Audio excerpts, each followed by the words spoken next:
Good morning बच्चों। आज हम आपको काव्य खंड से पाठ 3 गोस्वामी तुलसीदास जी का जीवन परिचय पढ़ाएंगे। इस जीवन परिचय को आप अपनी कॉपी में लिख लीजिए। गोस्वामी तुलसीदास जी का जीवन परिचय। गोस्वामी तुलसीदास जी के जन्म जीवन चरित्र से संबंधित प्रामाणिक सामग्री अभी तक नहीं प्राप्त हो सकी है। डॉक्टर नागेंद्र द्वारा लिखित हिंदी साहित्य का इतिहास में उनके संदर्भ में जो प्रमाण प्रस्तुत किए गए हैं वे इस प्रकार हैं। बेनी माधव पंडित मूल गोसाई चरित्र तथा महात्मा रघुबर दास रचित तुलसी चरित्र में गोस्वामी तुलसीदास जी का जन्म संवत 1554 ईस्वी में दिया गया। वहीं बेनी माधव दास की रचनाओं में गोस्वामी तुलसीदास जी की जन्मतिथि श्रावण शुक्ला सप्तमी को भी का उल्लेख किया गया। इसके अलावा शिव सिंह सरोज में इनका जन्म 1583 ईस्वी में बताया गया और पंडित राम गुलाब द्विवेदी ने इनका जन्म 1589 अर्थात 1532 माना। इनके जन्म स्थान के संबंध में पर्याप्त मतभेद है। मूल गोसाई चरित्र तथा तुलसी चरित्र में इनके जन्म स्थान राजापुर बताया गया। शिव सिंह सेंगर तथा राम गुलाम द्विवेदी भी राजापुर को ही गोस्वामी तुलसीदास जी का स्थान मानते हैं। कुछ विद्वान गोस्वामी तुलसीदास जी द्वारा रचित पंक्ति में मैं पुनि निज गुरु सन सुनी कथा सो सुकर खेत के आधार पर इनका जन्म स्थान सोरो नामक स्थान को मानते हैं, जबकि आचार्य रामचंद्र शुक्ल आदि विद्वानों का मत है कि इनका जन्म सुकर खेत को ब्रह्मवश सोरो मान लिया गया। सुकर क्षेत्र गोंडा जिले में सरयू के किनारे एक पवित्र तीर्थ स्थल है। जनश्रुतियों के आधार पर यह माना जाता है कि गोस्वामी तुलसीदास जी के पिता का नाम आत्माराम दुबे तथा माता का नाम हुलसी था। कहा जाता है कि इनके माता पिता ने इन्हें बाल्यकाल में ही त्याग दिया था। कवितावली में मात पिता जग जाई तज्यो विधहु न लिख्यो कछु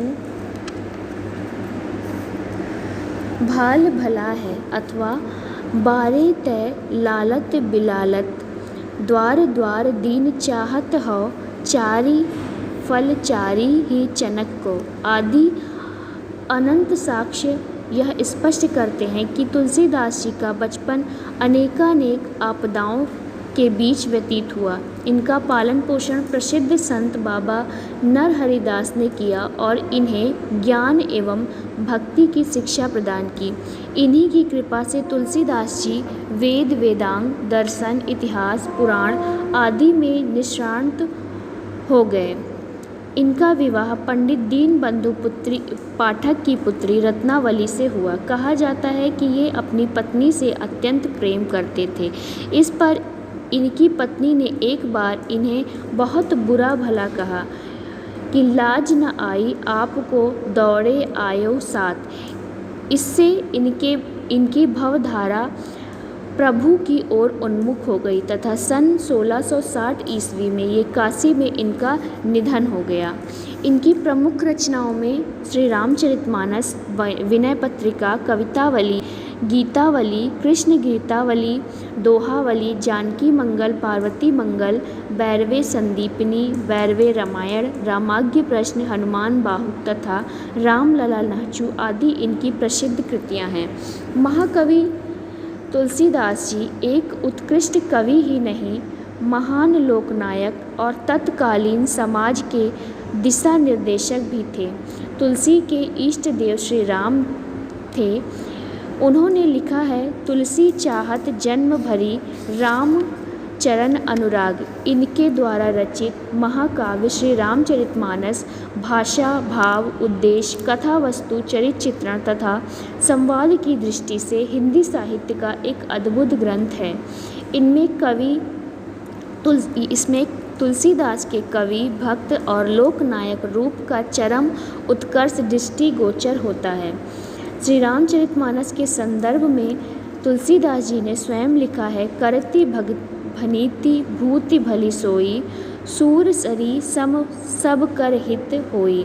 श्री रामचरितमानस में तुलसीदास जी ने व्यक्ति, परिवार, समाज, राज्य, राजा, प्रशासन, मित्रता, दाम्पत्य एवं भ्रातृत्व का जो आदर्श प्रस्तुत किया है वे विश्व मानव समाज का पथ प्रदर्शन करता है।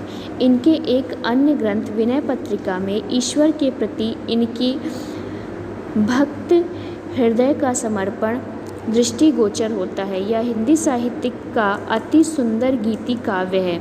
आत्मग्लानि, भक्त हृदय का प्राणतिपूर्ण समर्पण, आराध्य के प्रति भक्त का दैन्य, यही विनय पत्रिका के मुख्य विषय हैं। यह वस्तुतः तुलसीदास के अंतःकरण का इतिहास है।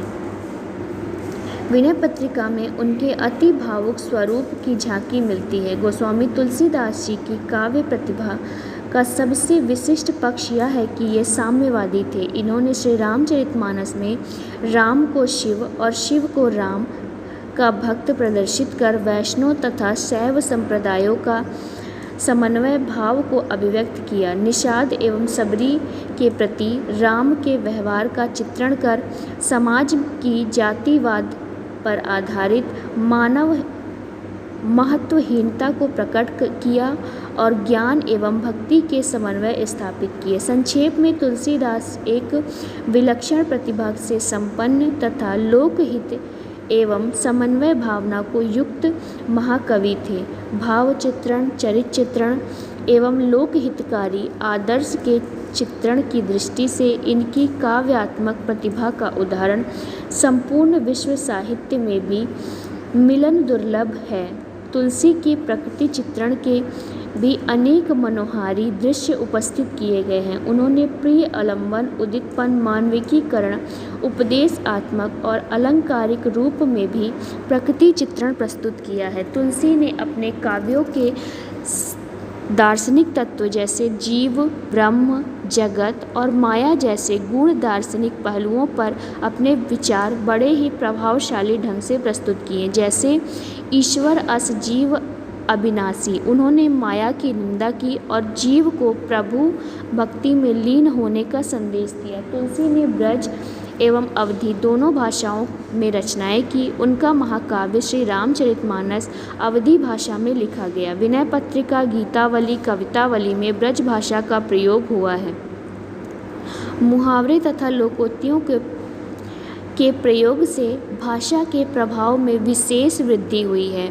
तुलसी ने अपने समय में प्रचलित सभी काव्य शैलियों को अपनाया है। श्री रामचरितमानस के मानस में प्रबंध शैली, विनय पत्रिका में मुक्तक शैली तथा दोहावली में कबीर के समान प्रयुक्त की गई साखी शैली स्पष्ट देखी जा सकती है।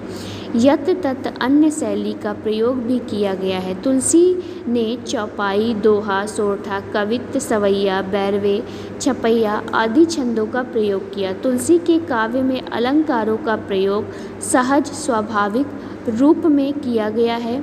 इन्होंने अनुप्रास, रूपक, उपमा, उत्प्रेक्षा, श्लेष, संदेश, असंगति, दृष्टांत आदि अलंकारों का प्रयोग किया। तुलसी के काव्य में विभिन्न रसों का सुंदर परिपाक प्रस्तुत हुआ है। यद्यपि इनके काव्य में शांत रस प्रमुख हैं, परंतु श्रृंगार रस की अद्भुत छटा भी दर्शनीय है। इसके अतिरिक्त करुण, रौद्र, भयानक, वीर, अद्भुत एवं हास्य रसों का प्रयोग किया गया। तुलसी का काव्य गेय है। इसमें संगीतात्मकता के गुण सर्वथा विद्यमान हैं। वास्तव में तुलसी हिंदी साहित्य की महान विभूति हैं। उन्होंने राम भक्ति की मंदाकिनी प्रवाहित करके जन जन का जीवन कृतार्थ कर दिया। उनके साहित्य में राम गुणगान, भक्ति भावना, शिव की भावना आदि अनेक ऐसी विशेषताएं देखने को मिलती हैं जो उन्हें महाकवि के आसन पर प्रतिष्ठित करती हैं। तो बच्चों, ये हो गया तुलसीदास जी का जीवन परिचय, जिसे आप अपनी कॉपी में लिख लीजिए। आज के लिए बस इतना ही।